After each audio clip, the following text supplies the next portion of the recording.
Welcome, ladies and gentlemen, to our very first BBA Breakdown episode where we'll take one particular topic and then we'll go a little bit further on it. Now, the first topic and the only topic of today's video is Kyrie Irving, as of today, February 5th, was traded to the Dallas Mavericks. So what we plan on covering today essentially are the story from the beginning to the moment we find ourselves now. And Mayu, what do you think about that? I know the Mavs is your favorite team. Yes. Let me start off by saying welcome, ladies and gentlemen. It is a great day. It is a great time to be a Dallas Mavericks fan. Know what I mean? Yeah, man, I'm excited. Like I said, I think it's a great addition to the Mavericks. I mean, he has had quite the history in the league. So, we're going to see what happens with that. How do you feel about it? I mean, I know you're getting back into the game, but what was your first thoughts on hearing about it? Well, yeah, that's a great question, and I think that introduces some of the topics we'll be covering on today's video. I guess like everybody else, it came as a surprise, right? I'm glad he's on our team, but I'm sure a lot of people are thinking like, how is it going to work? Because in the beginning of his career, especially coming out of Duke, I mean, he played at Duke for maybe 2 minutes. Literally, he was hurt most of the season at Duke. Obviously, he played good enough to be. I don't know if he was a first round draft pick, but I know he was a high draft pick in the first round. So did enough, to show what he had to do. And came to the Cavaliers, got drafted to the Cavaliers, and still same thing, injury prone. But I think the second season had a great season. Next couple of seasons, he was the star of the show. He had nobody to pass it to. He could just do whatever he wanted. So that was great for him. But then your boy LeBron James came back to the team. Everyone knows he used to play for the Cavaliers. And so he came back to the team. Kyrie was a little bit hesitant about that because it's like, hey, I'm big man on campus. Who is this? I mean, I know who he is, but that's not the point. Why y'all bring him here? I'm big man on campus. Now he's big man on campus. This is his hometown. Where do I fit in? So Let me ask you about, do you think he's found the organization that has been able to fully unlock his potential? Man, that's a great question, Sir John. I believe that this is a great organization for Kyrie Irving. Mark Cuban, like I said, is a great owner, has a great organization there in Dallas. I think I know they've always had a great team atmosphere there. So Kyrie coming there, he's definitely going to have to, gel and kind of get more of an understanding on how they play basketball there. But I think Kyrie is a bit more mature now. He's went through that. Hey, I want to be, Batman on my own team. I don't want to be anyone's Robin. But I think on this squad, you got Iron Man and you got Deadpool on one team. So I think this is pretty great. That's good. That's good, man. So as far as like back to his story, so this formation here, this kind of big three team, LeBron James, Kevin Love, Kyrie Irving. What do you think about this team right here? I mean, like that was a great team as well. I think if LeBron was on that team that year, I believe he was, Kyrie had trouble kind of figuring out his role as a player and kind of still growing into himself as a man, I feel.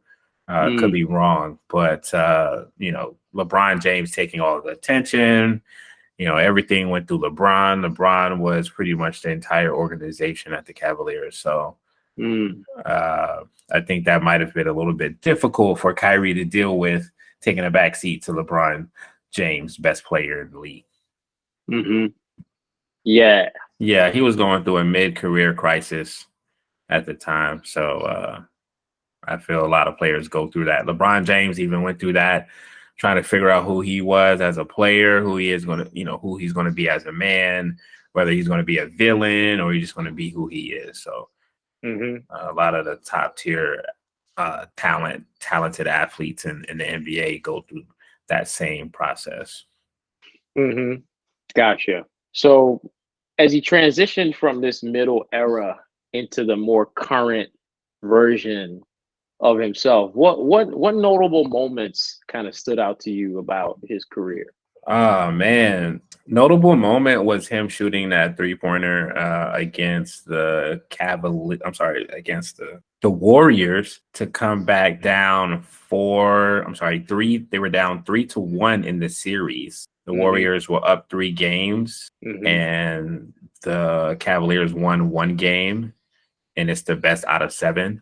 So the Cavaliers were able to come back, winning 4 games straight to win the championship. So that shot there was an icebreaker for him to solidify the championship that year, just getting into the playoffs for the first time. So he was, he had to figure out his game in the playoffs. It's a totally different game in the playoffs. It's a bit more aggressive, way more strategic, and you can't take off plays when you're in the playoffs. So he had to figure that out as well, probably that year.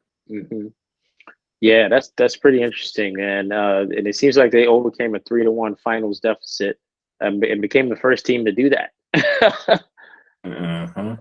Yep, which is pretty epic. Beating the Golden State Warriors at that time too, which is they were a pretty good team around this time as well. Yeah, they were just getting started with their dynasty, as they would call it. So that was the best chance for a team like that to come back and beat the Warriors. That was the perfect time. I can't see that ever happening again. Yeah, man. They made history right there. Now, moving along, 2016, 2017, they make it to the finals. And then they lose to the Warriors again. 2017, Irving requested the Cavaliers to trade him, reportedly wanting to be more of the focal point of his own team instead of continuing to play alongside LeBron James. Now, I'm going to pause there. A part of now, would we say we're still mid-career or we're kind of later era at this point? What would you say? This is more a later era where he's more figuring out who he is, who I want to be, what kind of player I want to be to an organization. And this is where he feels that, hey, I might need to go to another team because the Cavaliers is LeBron James's team. So he wouldn't be able to move out of that shadow still playing for the Cavaliers. So at this point, he's like, I need to go to my own team. Yeah. And, apparently he put up some pretty prolific numbers here. His first 6 games as a Celtic, he put up 128 points. And that was the most since Kevin Garnett and Ray Allen, who each had 131 points, which is pretty impressive. What was the most thing that stood out to you about the Celtics era Kyrie Irving? I would say, unfortunately, it wasn't anything about his play. It was more about how he felt about the Boston Celtics organization and their fans. Okay. He is not a big fan of the fans, and he called the fans out for being disrespectful towards some of the players in the league, to say the least. Man, that's pretty interesting. So, and then, so, he makes it to the All NBA second team, Celtics era, and then he gets traded to the Nets around in 2019. After free agency, right? So this is current era Kyrie Irving right here. So basically, what do you think about current era Kyrie Irving since he came to the Nets? Current era Kyrie is more of an activist. When he went to the Nets, it was agreed upon for Kyrie Durant and James Harden to all play together and try to win a championship. But COVID struck, and while it was mandatory to get the vaccine in New York, it wasn't mandatory in all states. So not all the teams had to actually get vaccinated in order to play. Kyrie lived in New York. They had their mandatory rules and regulations to get vaccinated. Kyrie decided to take an opposite stance and not get vaccinated, which ended up him getting suspended for several games, for actually him not being able to play in home games since he didn't get vaccinated. So he was only able to play a plethora of games because of the vaccination mandate. And because of that, James Harden, I don't know this to be true, but the word is that he was frustrated with Kyrie because he came there to play with Kyrie and felt that Kyrie wasn't serious enough if he didn't want to get the vaccine. So James Harden decided to ask for a trade, and he ended up going to Philadelphia 76ers. Wow. That's pretty drama-filled story right there. Yeah. So and then obviously Kevin Durant was there as well. Now vaccine controversy with Kyrie aside, what do you think about the quality of his basketball that he's played in his current era of his career? He's been playing some really efficient basketball when he is on the court. He can miss 30 games and come back, and it seems like he hasn't missed one step. So I think Kyrie now knows who he is as a person, who he is as a player, and who he needs to be for a team that he's playing on. Very smart guy. So I know that it had to be a great situation before even going to the Mavericks for him to actually sign with them. Yeah. Wow. So that's a good take. And thanks for catching me up on the story. I mean, I think I have a good understanding of all three eras of Kyrie's career: the beginning, the middle, and the current era. Now, moving on from that, one thing we kind of hinted at, which I think, depending on how you look at it, it could be good or bad. But Kyrie has been in the media a lot, most recently for the COVID-19 vaccine mandate. And, amongst other things, I think talking about certain religious groups. What is your opinion on, Kyrie's, you mentioned he's an activist. Is that how we should classify somebody like a Kyrie Irving? Should we classify him as basketball player / activist? I reckon so. He stands on a lot of his beliefs. From my understanding, he has given a lot back to a lot of the organizations that are, trying to change a lot of things in our society for the better. So I would say he is a player activist. Kind of reminds me of a player. Let me not get to butcher his name, but he used to play for the Nuggets, and he was heavy into his religion. I believe he was on practice Islam. I'm don't quote me per se. I don't want to disrespect anyone, but I think that's what he was practicing at the time.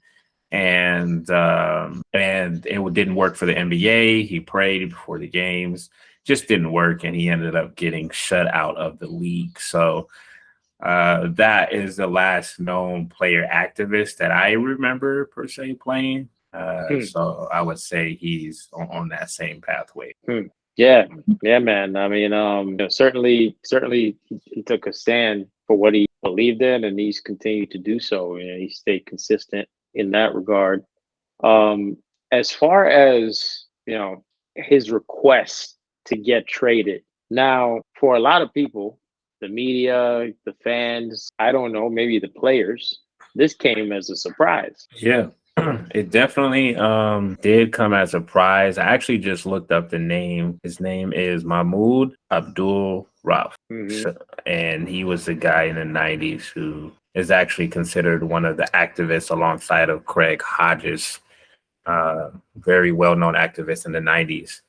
But just wanted to bring that up. But yes, you said it came out of nowhere, right? Hmm. Yeah, it definitely came out of nowhere for us. But I totally We, the understand. Dallas Mavericks, had Right. no idea. We had no clue. We don't want any tampering issues.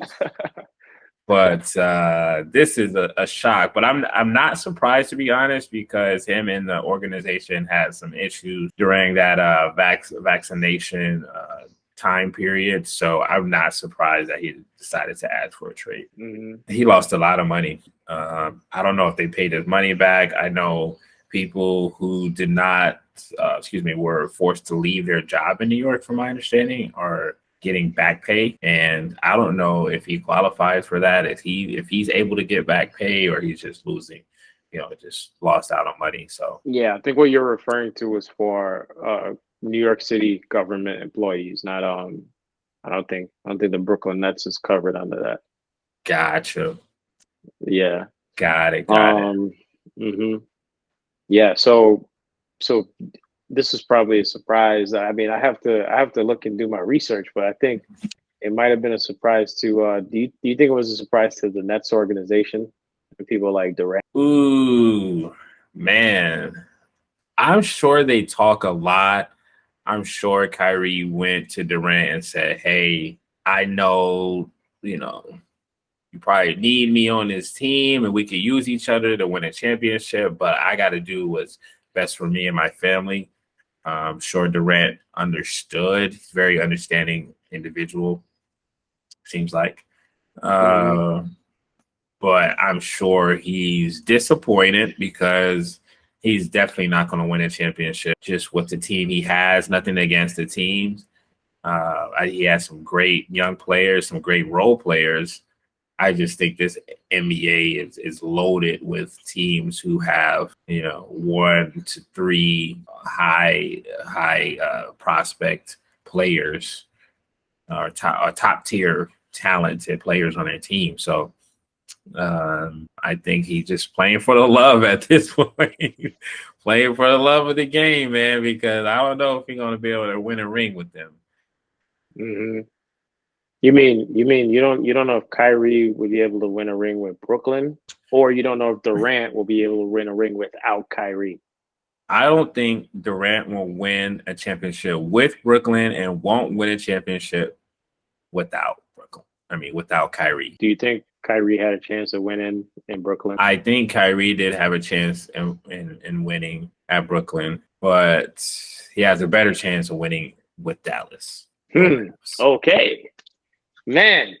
Let's talk about it. That brings us perfectly into the next topic on this BBA breakdown, and final topic is Yes. the impact of the Kyrie Irving trade Mm. on the Mavs. Mayu, take us away. Man. Uh, the impact. How does that change the dynamic? I feel that he will be a great addition.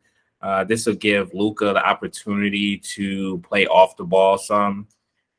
He's a big guard, as they would say, like LeBron James, so he can bring up the ball, down the court and make plays, facilitate the offense. But having to do that all game, every game, and into the playoffs can be a lot on him. Mm-hmm. So it's great to have how would you put it, a natural point guard and Kyrie, who can bring up the ball, who can facilitate plays, who can score on his own. You have a few players who can score on their own for the Mavericks, but a lot of the other players are, shooters. They can, come off a screen, but they can't always create their own play.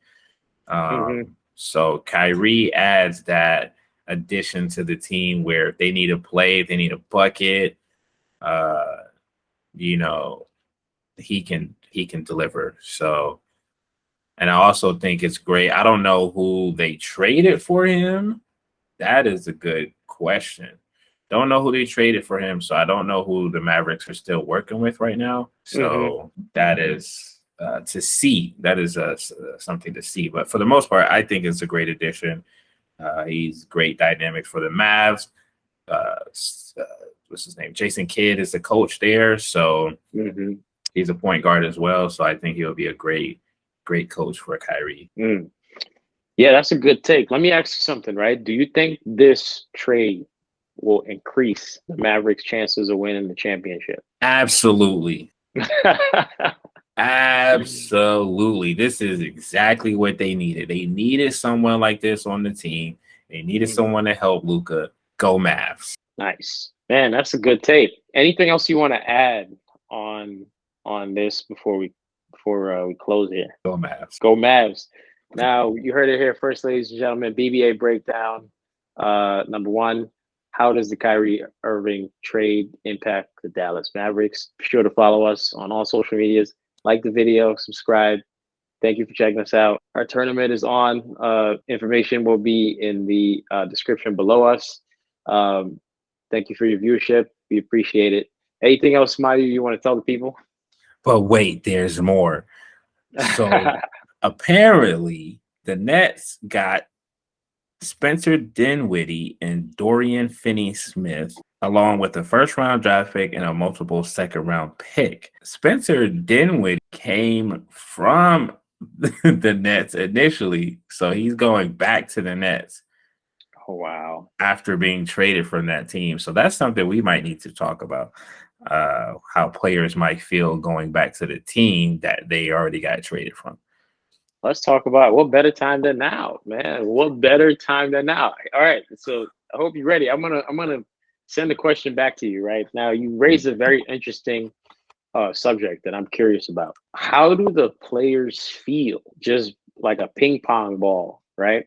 Now, there's two things here aside from the one additional thing aside from what you brought up that I'm curious about is it seems like the league encourages, or when you're a certain caliber of player, just initiating a trade request is as simple as just, maybe sending an email or, making a phone call. And it seems to be a thing that is more commonplace right now. Is that a true or false thing? That's my first question. You don't have to answer now. And then my second question is, how do players feel? The players that don't have as much negotiating power, how do they feel when they just get moved around, the board like a chess piece? So those are my questions. Yeah, I mean, it is that simple to, ask for a trade. I mean, it's kind of like marriage. It's very simple to get married, but it's hard to get a divorce, from what I hear.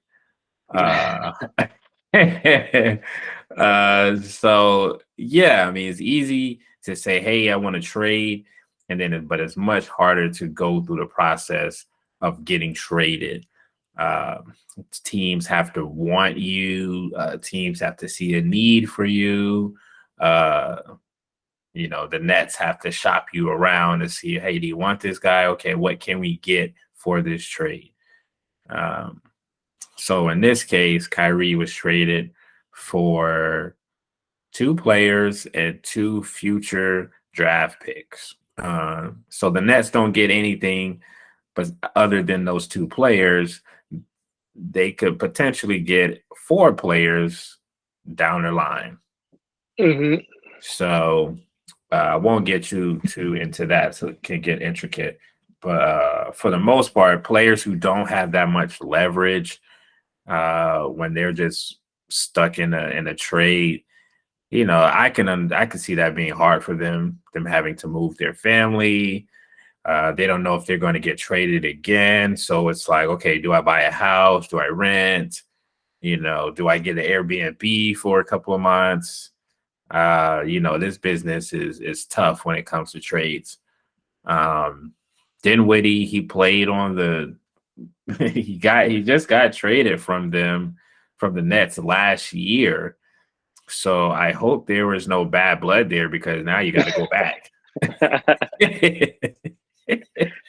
Man, all interesting, valid points, especially the part about hopefully he left hopefully he left things in good standing. So that his return is treated with open arms and not closed fist, Right. So yeah, man, no, that's an interesting take. I think it's very obviously it's like a two-part effect. The positive is that the Mavericks get somebody like Kyrie Irving. Kyrie Irving gets to hopefully go to a situation that's better for him. The negative is that you have players like sorry, how do you say his name? Spencer Dinwiddie. You have players like Spencer Dinwiddie who he's like, do I rent? Do I Airbnb? Do I buy a house? Do the kids get tutored from home? So right. Is the house that I sold before still on the market? These are players who have no leverage problems. That's a tough place, man. So shout out to Spencer Dinwiddie, man. We wish him best of luck, and everybody else involved in the trade.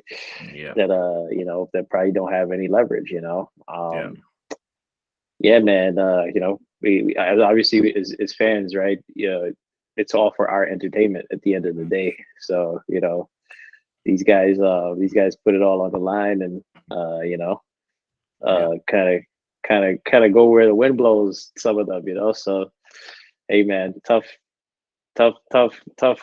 gig, but hey, we appreciate it. Appreciate the work. Appreciate it, man. Spencer, we appreciate you for the last year or so. Definitely enjoyed watching you play. Great scorer. Make it look effortless. Dorian Finney-Smith, I've seen you grow over the years. Really have gotten better as an all-around player, knowing your role, and being playoff worthy. The last couple of playoffs you've been in, I've seen you make some huge strides. So much appreciated, man. I hope you do well at the Nets. Hope you keep everything going. Hope you and your family, as well as Dinwiddie, you guys' family are happy and along for the ride, because I'm sure you guys are going to make a huge impact there at the Nets. So much appreciated. It's been real. Nice. That's a good one. Anything you want to end it on before we cut this one? Nah, that's it. That's it for me, man. That's it. Cool.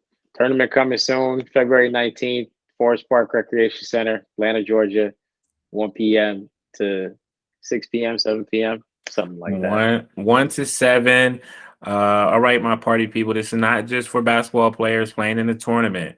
This is a day to have fun. This is a day to eat some good food, listen to some good music, and just all in all, enjoy the fact that we are out here living life, and we're able to wake up the next day and say, hey, let's get it going. Let's get it started. So Eventbrite link will be in the bio so that you can get your tickets. Tickets are $10 if you are a spectator. We do have our teams filled up for this game, but we have multiple tournaments coming up soon. So please join the waiting list so that you will be available to play in our next tournaments and ready to go. Bam. BBA Breakdown. Out. Shapow, shapow, shapow. Let's ride.